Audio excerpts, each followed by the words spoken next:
Hello friends, welcome to my channel RV geometrics.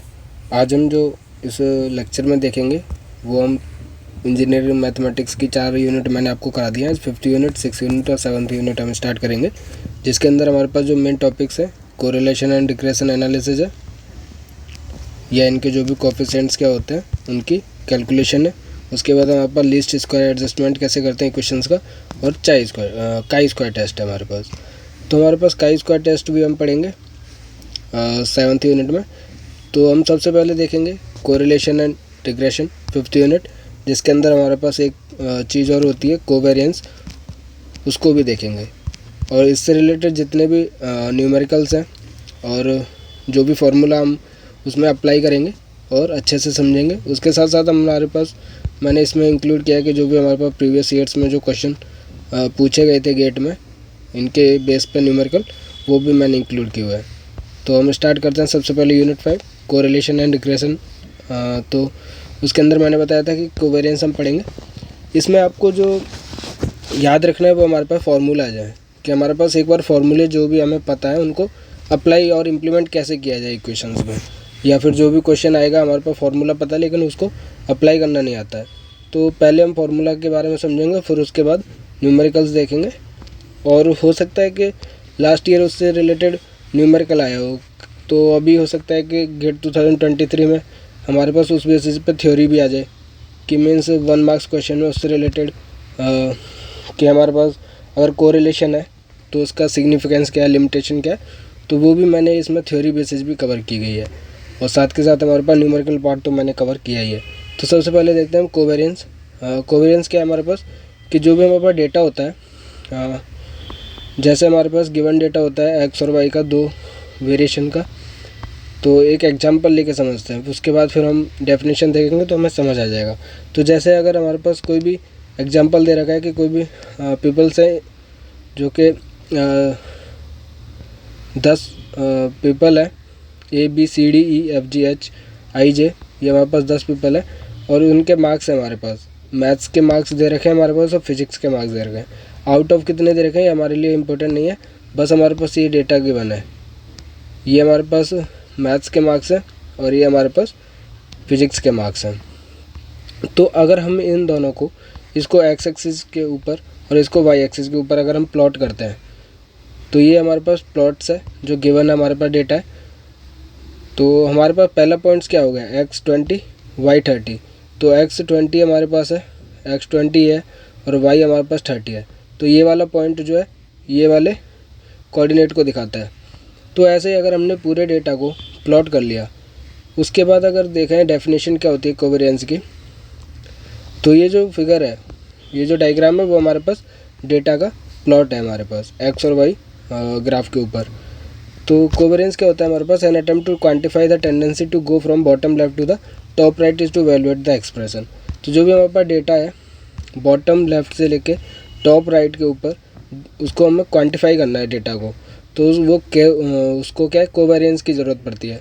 तो उसका एक फार्मूला होता है हमारे पास कोवेरिएंस का, SXY is equal to 1/n। N हमारे पास नंबर ऑफ ऑब्जर्वेशंस है, जैसे वहाँ पर कितने लोग थे, 10 लोग थे, तो number of observation 1/n, summation of I is equal to 1 to n XI minus x bar into का YI माइनस वाई बार। तो ये जो बार है ये हमारे पास मीन वैल्यू है, और जो XI है मीन्स एक एक पर्सन की वैल्यू है। I इज इक्वल टू 1 से लेके n तक, n कितनी है, नंबर ऑफ ऑब्जर्वेशन। तो हमारे पास जो भी इनके अंदर के जो भी सिम्बल्स हैं उनका मीनिंग पता हमें होना चाहिए, तभी हम उस फार्मूला को किसी भी क्वेश्चन में अप्लाई कर पाते हैं। तो अब ये फार्मूला हमें थोड़ा सा हार्ड लग रहा है, इसको हम क्या एक इजी फार्मूला में कन्वर्ट करेंगे, इसको मतलब कि पूरा सॉल्व करने के बाद। अगर देखा जाए कि जो ये XXY से रिप्रेजेंट किया गया है, मैं भी SXY से ही करूँगा, लेकिन काफ़ी जगह क्या है इसको चेंज कर दिया जाता है, पर मैं इसमें जो भी मैंने सिम्बोलॉजी लिया उसी से आप याद रखोगे तो एग्जाम्स में ईजी रहेगा। क्योंकि मैंने जो भी न्यूमेरिकल्स आगे कराया है वो भी जनरली इसी टर्म, जो हमारे पास सिंबल्स हैं मैंने वही वाले यूज किए हुए हैं। तो इसको SXY से भी रिप्रेजेंट कर सकते हैं और हमारे पास CO भी XY से भी रिप्रेजेंट कर सकते हैं। तो दोनों से हम कोवेरिएंस कहते हैं। अब अगर देखा जाए I is equal to 1 to n है, इसको हम क्या I के फॉर्म में ना लिख के normally 1/n is equal to summation of x minus x bar into का y माइनस वाई बार लिख देते हैं। इसका मीनिंग जो है वो सेम मीनिंग है हमारे पास। तो आई को बार बार लिखने से बढ़िया है कि हमें समझ जाना चाहिए आई की वैल्यू जो है एक्स की वैल्यू जो है यहाँ पर वो i इज इक्वल टू 1 से लेके n तक है, और y की जो वैल्यू है वो i इज इक्वल टू 1 से लेके n तक है। अब इसके अंदर ये चीज़ें हैं क्या, तो x बार y बार पता है आपको। ये हमारे पास क्या होता है, एवरेज होता है। एवरेज कैसे निकालते हैं, summation of x value divided by number of observation. और y बार कैसे निकालेंगे, summation of y values divided by n values. तो जब हम इनका मीन देखते हैं तो x बार का मीन अगर आप निकालोगे, इन सारी वैल्यूज़ को 10 वैल्यूज़ को ऐड करके डिवाइडेड बाई 10 करोगे तो 17 आएगा, और ये वाली सारी y की वैल्यूज़ को ऐड करके डिवाइडेड बाई 10 करोगे तो इसकी वैल्यू आएगी आपकी 30। तो x बार y बार कितना आ जाएगा, 17 और 30। मैं ये इसलिए निकलवा रहा हूँ और इस डायग्राम से इसलिए समझा रहा हूँ कि आगे जितना भी फॉर्मूला हम यूज करेंगे वो आपको ईजिली समझ आ जाएगा, और जो सिग्निफिकेंस है कोरिलेशन का, जिसके ऊपर थ्योरी के क्वेश्चंस बन सकते हैं, वो भी समझ आ जाएगा। तो हमारे पास क्या x बार निकल गया, y बार निकल गया। अब देखा जाए तो अगर इसको, ये हमारे पास 4 क्वाड्रेंट में डिवाइड कर रहा है, जो भी हमारे पास डेटा गिवन है वो 4 क्वाड्रेंट में डिवाइडेड है। तो फर्स्ट क्वाड्रेंट में ये वाला जो फर्स्ट है, ये सेकंड है, ये थर्ड मानते हैं, ये फोर्थ मानते हैं अगर देखा जाए तो क्वाड्रेंट के हिसाब से। तो फर्स्ट क्वाड्रेंट में क्या है कि x की वैल्यू इधर है, मीन से ऊपर है। x की वैल्यू जितनी भी ये जो क्रॉस मार्क्स हैं वो डेटा है जिसके अंदर x की वैल्यू x बार से ज़्यादा है, और फर्स्ट क्वाड्रेंट में देखा जाए तो y की वैल्यू y बार से ज़्यादा है। तो जो हमारे पास ये था x माइनस एक्स बार और y माइनस वाई बार, ये दोनों वैल्यू के हमारे पास पॉजिटिव आएंगी, क्योंकि x की वैल्यू x बार से ज़्यादा है, y की वैल्यू y बार से ज़्यादा है फर्स्ट क्वाड्रेंट के केस में। और सेकंड क्वाड्रेंट के केस में क्या, हमारे पास x की वैल्यू ज़्यादा है लेकिन y की वैल्यू हमारे पास y बार से कम है। तो हमारे पास ये जो प्रोडक्ट होगा इसका, मीन्स अगर मल्टीप्लाई करेंगे तो नेगेटिव वैल्यू आएगी। और जो हमारे पास थर्ड क्वाड्रेंट था ये वाला, इसके अंदर क्या है, हमारे पास x की वैल्यू कम है x बार से, और y की वैल्यू भी हमारे पास y बार से कम है। अब ये भी हमारे पास नेगेटिव आएगा और ये भी नेगेटिव आएगा, जब प्रोडक्ट करेंगे इन दोनों का तो पॉजिटिव हो जाएगा थर्ड क्वाड्रेंट के अंदर।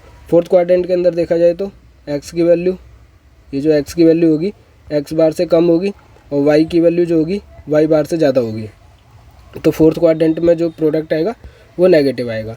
तो ये एक जो एवरेज वैल्यू है हमारे पास गिवन डेटा को 4 क्वाड्रेंट में डिवाइड कर देती है।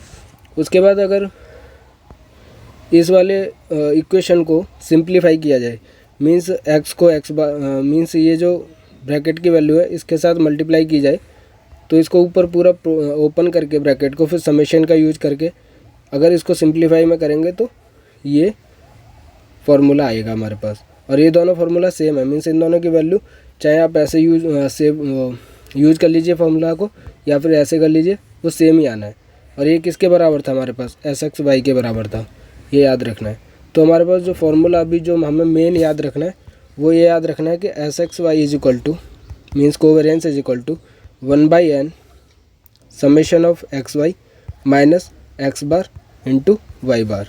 ये फार्मूला आपको याद रखना है, ये इंपॉर्टेंट है। ये फार्मूला जो है वो आपको आगे भी यूज होगा।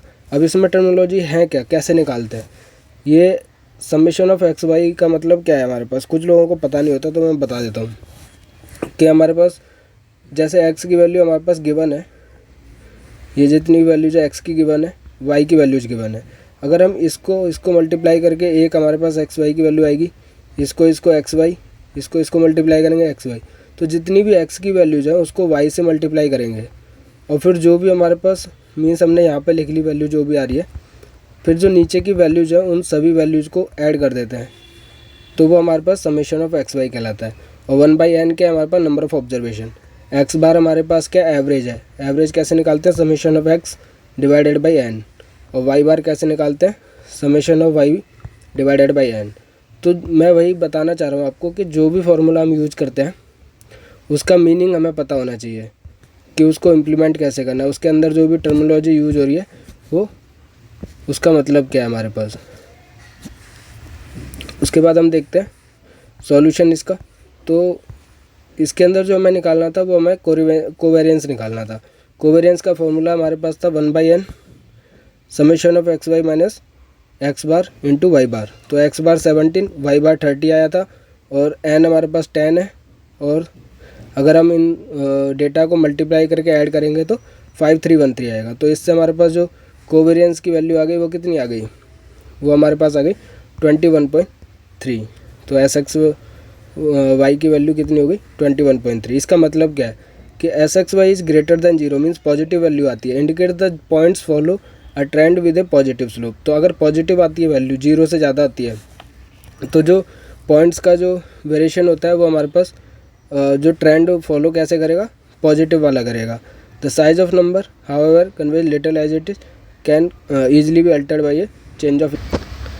तो जो भी हमारे पास अगर एक्स जो कोवेरेंस की वैल्यू अगर हमारे पास पॉजिटिव आती है तो देखा जाए तो ये हमारे पास पॉजिटिव अप्रोच को फॉलो करेगा, क्योंकि एस एक्स वाई की वैल्यू पॉजिटिव आई है हमारे पास। जो भी डेटा होगा वो हमारे पास पॉजिटिव अप्रोच को फॉलो करेगा। अब ये पॉजिटिव क्या होता है, नेगेटिव क्या होता है, वो भी आपको आगे समझ आ जाएगा। अगर मैं यहीं पे सभी बताऊंगा तो आप कंफ्यूज हो जाओगे। इसमें आप देख लीजिए कि ये हमारे पास ऐसे इस डेटा में हमारे पास इंक्रीमेंट हो रहा है, मतलब ये पॉजिटिव हो रहा है। अगर देखा जाए इस प्लॉट को तो इससे कोवेरियंस का मतलब एस एक्स वाई का मतलब ग्रेटर देन 0 है, तो वो जो ट्रेंड जो होगा उनका वो पॉजिटिव स्लोप फॉलो करेगा। उसके बाद हमारे पास कोवेरियंस का यूज कहाँ होगा, हमारे पास यूज होगा वो कोरिलेशन कोफिशिएंट निकालने में, इसलिए मैंने आपको कोवेरियंस पढ़ाया। कहाँ यूज हो रहा है इसका, जनरली देखा जाए तो ये क्या है हमारे पास, ये हमारे पास कोवेरियंस है एस एक्स वाई है। तो जो कोरिलेशन कोफिशिएंट की वैल्यू होती है वो जनरली क्या होती है, एस एक्स वाई अपॉन में S X into S Y. अब एस एक्स वाई निकालना तो मैंने आपको बता दिया जो कि कोवेरियंस है, और ये एस एक्स और एक्स वाई के हमारे पास ये स्टैंडर्ड डेविएशन कह सकते हैं।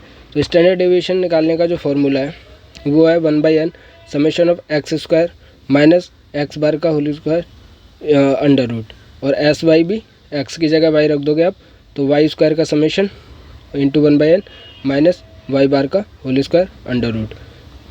तो हमारे पास आपने अगर पढ़ा भी होगा कोरिलेशन के कुछ फार्मूलाज, जैसे फार्मूलाज होते हैं N into summation of x Y minus का summation of x summation of Y upon में आपने पढ़े होंगे कि N summation of x square minus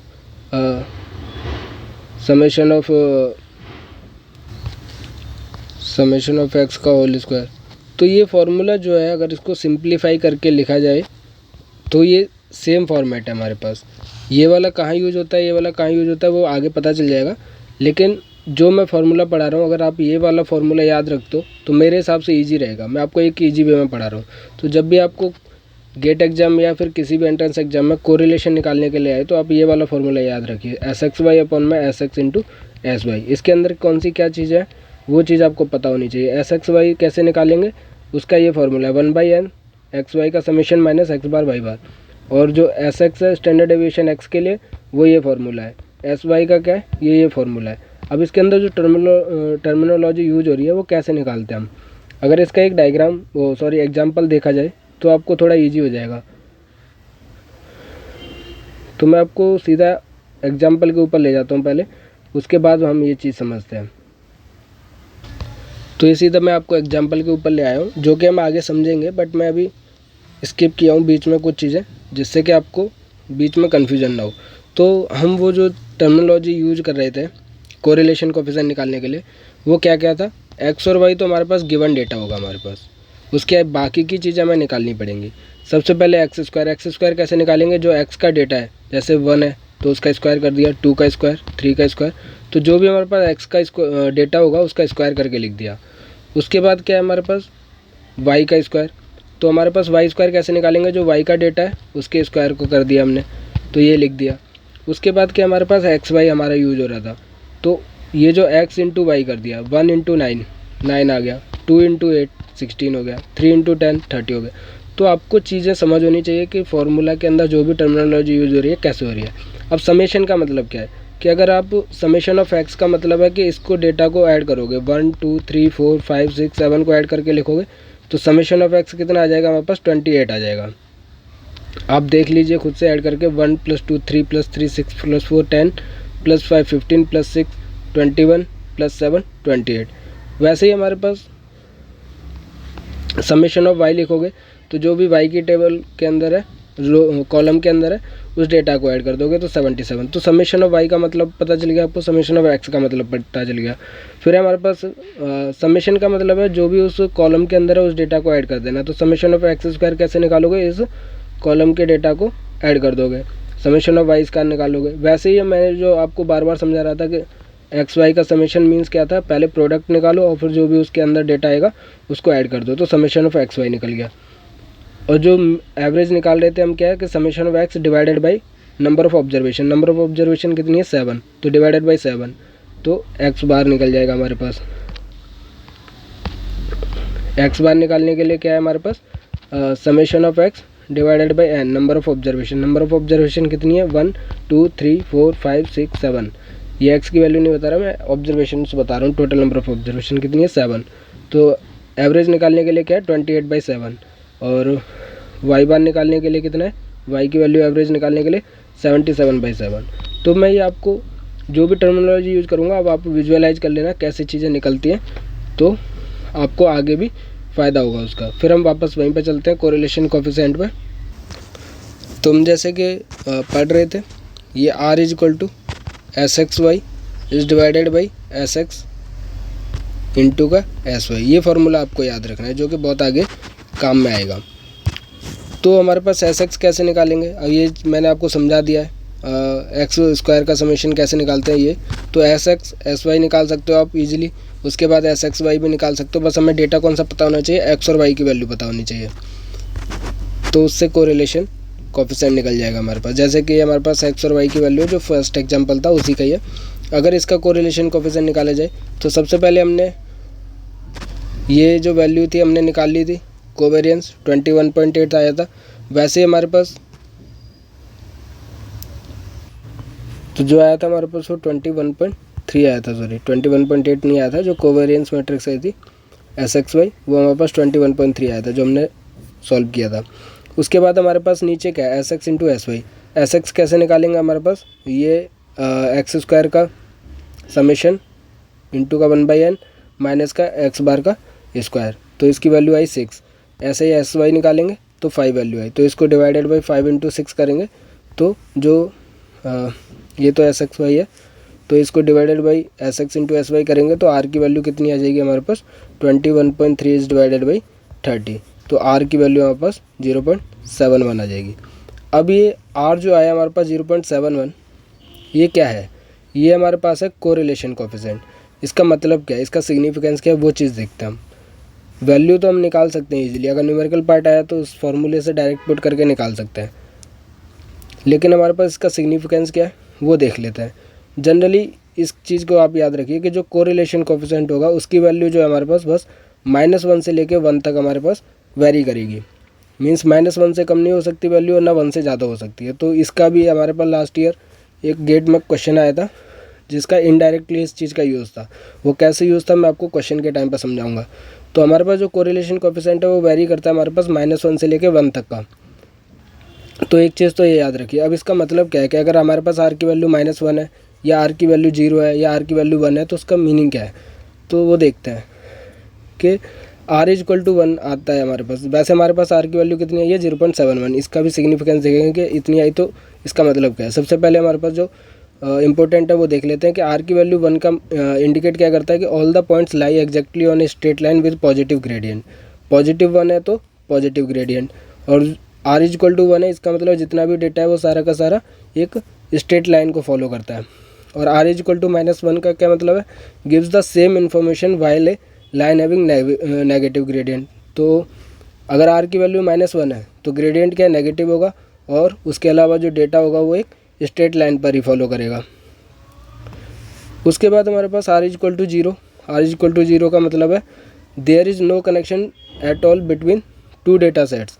तो जो भी कनेक्शन है मीन्स हमारे पास उनके बीच में कोई कनेक्शन ही नहीं है। आर इज इक्वल टू 0 का मतलब है कि जो भी हमारे पास डेटा सेट्स हैं, जितना भी डेटा अवेलेबल है उनके बीच का कोई कनेक्शन अवेलेबल ही नहीं है। तो आर इज इक्वल टू 0 तब आएगा जब कोई कनेक्शन नहीं होगा उनके बीच में। तो ये सिग्निफिकेंस आपको याद रखना है कि आर की वैल्यू -1, 0 और 1 पे क्या शो करती है, ये इम्पोर्टेंट है हमारे पास। तो सिग्निफिकेंस देख लेते हैं, जो भी मैं अभी समझा रहा था आपको कि सिग्निफिकेंस क्या आर का। कि with only 2 pairs of value, जैसे एक्स और वाई की वैल्यू हमें पता थी, marks in math and marks in physics हमें पता था, तो एक्स और वाई पता चल गया जो गिवन डेटा है हमारे पास, उसी से हमने प्लॉट किया उस डेटा को एक्स और वाई ग्राफ के ऊपर। तो with only 2 pairs of values it is unlikely that they will lie on the same horizontal और vertical line giving a correlation coefficient of 0, but any other arrangement will produce a value of R equal to plus or minus 1 depending on whether the line through them has a positive or negative gradient. With 6 points, however, the fact that they lie on or close to a straight line becomes much more significant. तो इसका मतलब क्या है कि जो भी हमारे पास डेटा गिवन होता है उसको हमने प्लॉट किया।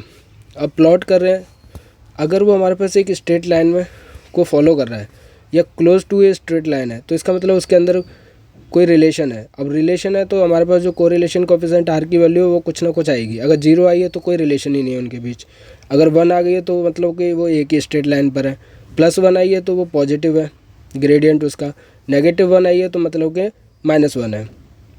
तो वो चीज़ डायग्राम से भी हम समझ सकते हैं। पहले जैसे कि हमारे पास 0.71 आया था उसी से समझाएंगे, या फिर एक और एग्जांपल ले रखा है। पहले मैं आपको ये डायग्राम समझाता हूँ कि +1 का मतलब क्या है कि स्ट्रॉन्ग पॉजिटिव कोरिलेशन है, मीन्स हमने जो भी डेटा हमारे पास अवेलेबल था उसको प्लॉट किया और इस तरीके से प्लॉट होता है वो हमारे पास। ये हमारे पास डेटा है, उसको प्लॉट किया तो ये अप्रॉक्सीमेटली एक स्ट्रेट लाइन को फॉलो कर रहा है, तो स्ट्रॉन्ग पॉजिटिव कोरिलेशन हुआ। अपवर्ड साइड है तो हमारे पास पॉजिटिव है। उसके बाद मान लीजिए हमारे पास कोई डेटा है वो इस तरीके से प्लॉट होता है हमारे पास ग्राफ के ऊपर, तो ये है तो अपवर्ड की साइड, तो पॉजिटिव कोरिलेशन हो गया। वीक इसलिए क्योंकि जनरली ये एक स्ट्रेट लाइन को फॉलो नहीं कर रहा है, कुछ स्ट्रेट लाइन से दूर की साइड भी जा रहे हैं, तो कुछ ना कुछ रिलेशन है। आर की वैल्यू 0 नहीं होगी इसके अंदर, आर की वैल्यू पॉजिटिव आएगी, मीन्स ग्रेटर देन 0 होगी और लेस देन 1 होगी। तो इसके अंदर हमारे पास आर की वैल्यू है 0 से ग्रेटर देन होगी और लेस देन 1 होगी। और नो कोरिलेशन, इसके अंदर आर की वैल्यू 0 है, वो जनरली हमें पता नहीं चल रहा है कि हमारे पास ये डाउनवर्ड फॉलो कर रहा है या अपवर्ड फॉलो कर रहा है या कोई रिलेशन ही नहीं मिल रहा है, तो आर की वैल्यू 0 है हमारे पास, no correlation. Strong negative correlation क्या है कि हमारे पास ये देखिए कि अप्रॉक्सीमेटली एक स्ट्रेट लाइन को फॉलो कर रहा है और डाउनवर्ड ग्रेडियंट है इसका, तो हमारे पास आर की वैल्यू जनरली -1 के क्लोज होगी इसके। और वीक नेगेटिव से कोरिलेशन के अंदर क्या है कि डेटा जो है स्ट्रेट लाइन को फॉलो नहीं कर रहा है पूरा, लेकिन अप्रॉक्सीमेटली क्लोज जो है वो स्ट्रेट लाइन के और डाउनवर्ड अप्रोच या डाउनवर्ड ग्रेडियंट है उसका, तो हमारे पास इसके अंदर जो वैल्यू होती है वो -1 से लेके 0 के बीच में लाई करती है। तो ये इसका सिग्निफिकेंस है आर का। अगर आपको डायग्राम के बेसिस पे क्वेश्चन पूछ लिया जाए गेट एग्जाम में तो आप कंफ्यूज नहीं होना, सिंपल सी चीज़ है। अगर आपके पास अब 0.71 था हमारे पास, तो वो जनरली किसके अंदर आ जाएगा, वो हमारे पास डेटा ऐसा होना चाहिए कि हमारे पास क्लोज टू द, एक तो पॉजिटिव कोरिलेशन है तो आर की वैल्यू 0 से ज़्यादा आई, 1 से कम है, तो वो अप्रॉक्सीमेटली स्ट्रेट लाइन है। तो अगर हम जो गिवन डेटा था उसका प्लॉट देखते हैं तो कैसा था हमारे पास, जो गिवन डेटा का प्लॉट था वो जनरली अगर ये दो स्ट्रेट लाइन को हटाया जाए तो आप देखोगे तो सेकंड अप्रोच की तरह है कि पॉजिटिव अप्रोच है, उसके साथ साथ हमारे पास ये हमारे पास close to the straight line है, एकदम स्ट्रेट लाइन नहीं है, इसलिए आर की वैल्यू 1 नहीं आई हमारे। तो इस कोरिलेशन से हम बता सकते हैं उसका सिग्निफिकेंस देख के कि हमारे पास डेटा जो है वो किस तरीके से उनके बीच में रिलेशन है। तो वही चीज़ है कि अगर हमारे पास सिग्निफिकेंस लेवल होता है जो हम आगे पढ़ेंगे कि 5% सिग्निफिकेंस लेवल है। मान लीजिए ये दूसरा एग्जांपल दे रखा है कि the following table showing critical values at 5% significance level give some indication of high likely some values of the correlation coefficient R. तो हमारे पास एन की वैल्यू 5 के लिए, 5 पेयर्स के लिए आर की वैल्यू 0.787 है, 878 है, सॉरी 878 है। तो इसका मतलब क्या हमारे पास 5% सिग्निफिकेंस वैल्यू का मतलब है आर की value 0.878 means that there is only 5% of chance of getting a result of 0.878 और greater if there is no correlation between the variables. Such a value therefore indicates the likely existence of a relationship between the variables। तो हमारे पास 5% significance level का मतलब है कि are की value जो है 0.878 या फिर उससे ज़्यादा तभी होगी, मीन्स उसके पास 5% चांस है कि 5 नंबर ऑफ पेयर्स के लिए आर की वैल्यू 0.878 होगी। तो एक जनरली जो कोरिलेशन कोएफिशिएंट होता है एक रिलेशन को दिखाता है। अभी आपको एक चीज़ मैं आपको इसमें एक नोटिस करवाता हूँ कि जैसे जैसे number of pairs of data बढ़ रहा है वैसे वैसे हमारे पास जो कोरिलेशन की वैल्यू वो कम होती जा रही है। तो अगर number of pairs of data कम है तो आर की वैल्यू ज़्यादा है। तो ये चीज़ आप आगे इसका यूज होगा, इसलिए मैं आपको एक बार बता दे रहा हूँ कि जितना ज़्यादा डेटा होता रहता है उतना कोरिलेशन का कम होता रहता है, कोरिलेशन उनके बीच में कम होता है। More detailed tables of the critical values are available for a range of significance levels and value of, and their calculation relies on the data being drawn from joint normal distributions. So using them in other circumstances cannot provide an accurate assessment of significance. तो वो हमारे पास बाद में use होगा जो भी है। तो आपको इस डायग्राम को मेनली याद रखना है और उसका सिग्निफिकेंस देखना है। अब जैसे कि एक एग्जांपल है और जैसे कि कोरिलेशन का हमारे पास सिग्निफिकेंस देखा, वैसे ही हम इस एग्जांपल के थ्रू क्या देखेंगे, लिमिटेशंस देखेंगे कि लिमिट्स क्या है हमारे पास। तो इसको भी हम जल्दी से समझ लेते हैं कि क्या चीज़ है। हमारे पास ये जो डेटा गिवन है, चाइल्ड है, उसकी एज है मीन्स एक्स मान लीजिए, उसकी वाई है, ATST मतलब कि एवरेज टाइम स्लीप टाइम हमारे पास कितना है। तो एज के बेसिस पे उनका स्लीप टाइम दे रखा है मिनट्स के अंदर। तो मैंने आपको बताया था समेशन ऑफ एक्स निकाल लीजिए, समेशन ऑफ वाई। तो इसको अभी आप सॉल्व करने के पर्पज़ से भूल जाइए, इसको एक्स मानिए, इसको वाई मानिए और न्यूमेरिकल सॉल्व कीजिए। तो summation of x, summation of y, summation of x square, summation of y square, summation of x y. ये क्यों निकाल रहे हैं? क्योंकि हमें इसको फॉर्मूले में यूज़ करना है, R is equal to S X Y upon में S X into S Y के अंदर यूज करना है।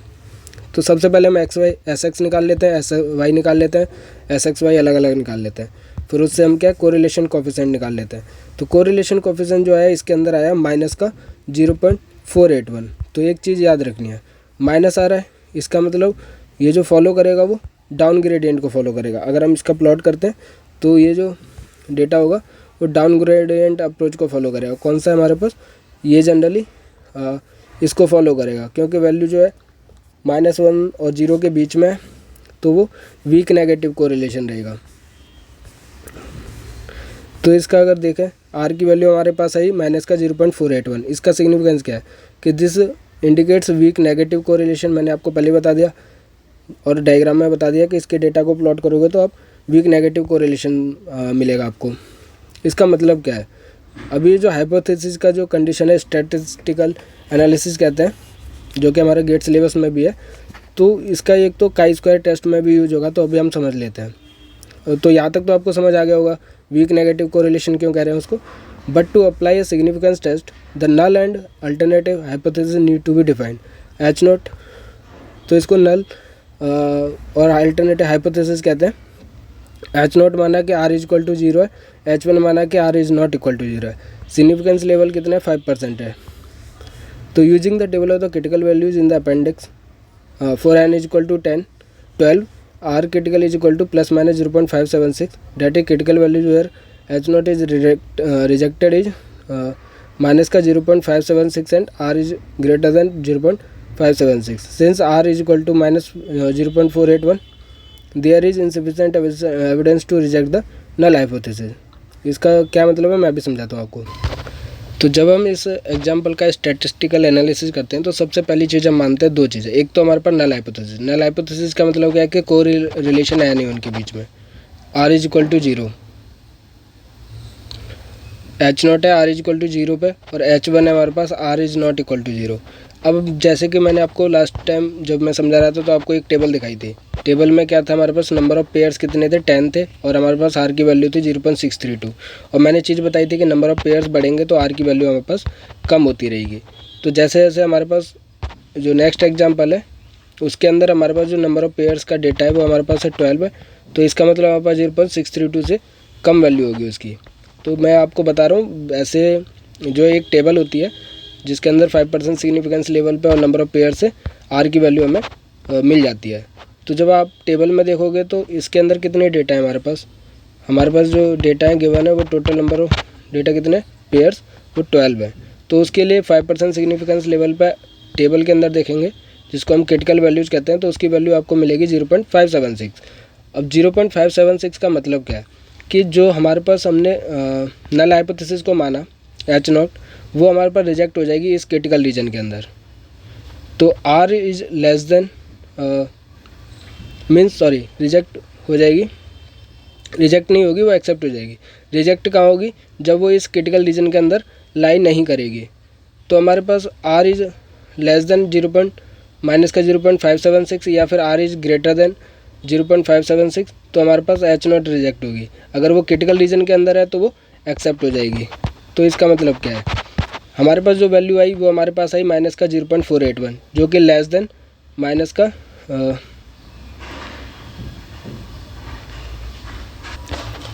यहाँ पर जो R की वैल्यू है -0.481 है। अब आपको पता होना चाहिए कि ये हमारे पास -0.576 से ज़्यादा है वैल्यू, और हमारे पास 0.576 से कम है। इसका मतलब क्या है? क्रिटिकल रीजन के अंदर लाई करती है। क्रिटिकल रीजन के अंदर लाई करती है तो इसका मतलब नल हाइपोथेसिस जो है वो हमें एक्सेप्ट करनी पड़ेगी, मींस एक्सेप्ट हो जाएगी। नल हाइपोथेसिस क्या है? एक्सेप्ट हो जाएगी। तो वही इनडायरेक्टली लिखा है कि there is insufficient evidence to reject the null hypothesis. तो हम नल हाइपोथेसिस को रिजेक्ट नहीं कर सकते क्योंकि हमारे पास इनसफिशिएंट एविडेंस है। इसका मतलब नल हाइपोथेसिस इस केस में एक्सेप्ट हो जाएगी। तो हम नंबर ऑफ पेयर से और सिग्निफिकेंस लेवल की जो टेबल है उससे क्रिटिकल रीजन निकालते हैं। उस क्रिटिकल रीजन के अंदर हमारे पास H0 को रिजेक्ट कर सकते हैं। अगर वो क्रिटिकल उससे रीजन से बाहर हम रिजेक्ट कर सकते हैं। अगर उस रीजन के अंदर हमारे पास R की वैल्यू लाई कर रही है तो हमें जो है नल हाइपोथेसिस एक्सेप्ट हो जाती है। तो ये आपको एक नल हाइपोथेसिस का कॉन्सेप्ट भी समझ आ गया, जो कि स्टैटिकल एनालिसिस के अंदर आता है। तो हमें क्या क्रिटिकल रीजन निकालना है, और उस क्रिटिकल रीजन के अंदर अगर हमारे पास R की वैल्यू लाई कर रही है तो वो एक्सेप्ट करनी है, मीन्स हमारे पास रिजेक्ट नहीं कर सकते उसको। अगर वो हमारे पास बाहर जा रही है क्रिटिकल रीजन से तो हम H0 को रिजेक्ट कर देंगे। तो लिमिटेशंस क्या है हमारे पास कोरिलेशन की? You should know that R is a measure linear relationship only. हमने देखा है कि जो कोरिलेशन कोएफिशिएंट है वो हमारे पास R इज इक्वल टू 1 से लेके -1 से लेके 1 तक होती है। तो वो 1 पे हमारे पास लीनियर और -1 पे भी लीनियर शो करती है। तो हमारे पास ये क्या है? R की वैल्यू सिर्फ लीनियर रिलेशनशिप को शो करती है। There may be an exact connection between two variables, but if it is not a straight line, R is no help. It is well worth studying the scattering diagram carefully to see if a non-linear relationship may exist. Perhaps studying X and ln Y may provide an answer, but there is only one possibility. तो सबसे पहले बस एक चीज़ याद रखनी है कि R जो है वो सिर्फ लीनियर रिलेशनशिप को शो करती है। तो ये इंपॉर्टेंट पॉइंट है। तो ये इसलिए पढ़ा रहा हूँ क्योंकि इसका थ्योरी बेसिस पे भी हमारे पास गेट एग्जाम में 1 मार्क्स का तो एटलीस्ट क्वेश्चन पूछा जा सकता है कि R का सिग्निफिकेंस या क्या सिर्फ ये जो हम कोरिलेशन कोएफिशिएंट निकालते हैं वो सिर्फ लीनियर रिलेशनशिप शो करता है। तो हमारा आंसर यस होगा। Correlation does not imply causality, कोई कैजुअलिटी ये इम्प्लाई नहीं करता है। A survey of peoples in a primary school में will show that there is a strong correlation between those with the biggest left feet and those who are the best at mental arithmetic. However, it is unlikely that a policy of left foot stretching will lead to improved scores. It is possible that the oldest children have the biggest left foot and are also best at mental health. तो हमारे पास casualty को ये imply नहीं करता है।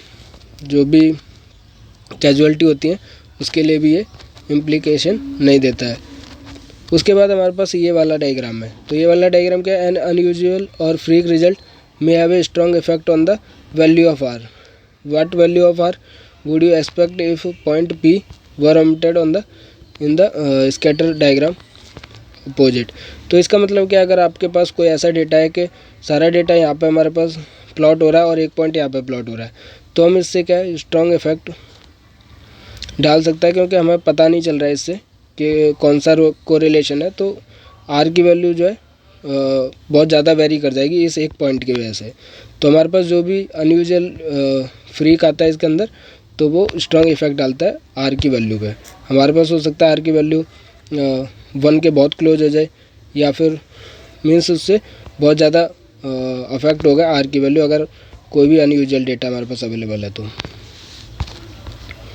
उसके बाद हमारे पास आता है लीनियर रिग्रेशन। अब तक कोरिलेशन पढ़ा, अब हमारे पास सिंपल है लीनियर रिग्रेशन, वो हम नेक्स्ट लेक्चर में देखते हैं। और अगर आपको मेरा लेक्चर पसंद आया तो प्लीज़ शेयर कीजिए और लाइक कीजिए और मेरे चैनल को सब्सक्राइब कीजिए।